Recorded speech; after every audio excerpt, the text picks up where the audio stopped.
magandang araw sa ating lahat, mga kapwa ko magsasaka, mga kapwa ko nagtatanim ng mais. Ako po si Dan Jepot, kasalukuyan nakatira sa Capas, Binalonan, Pangasinan, at nasa 30 years nang nagtatanim ng mais. Lahat ng klase ng variety ng hybrid na mais ay akin na nasubukan, at doon lang ako nagkampante dito kay DeKalb Ito-Ito-S. Siya yung nakapagbigay sa akin ng malaking ani, at yung malaking ani na yon, doon ko napag-aral ang aking mga anak. Si DeKalb Ito-Ito-S ay napakaganda.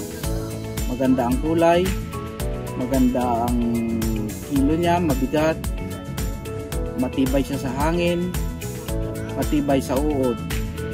Lahat ng klase na hahanapin nyo na maganda sa mga mais ay nandito na ngayon kay DeKalb Ito-Ito-S.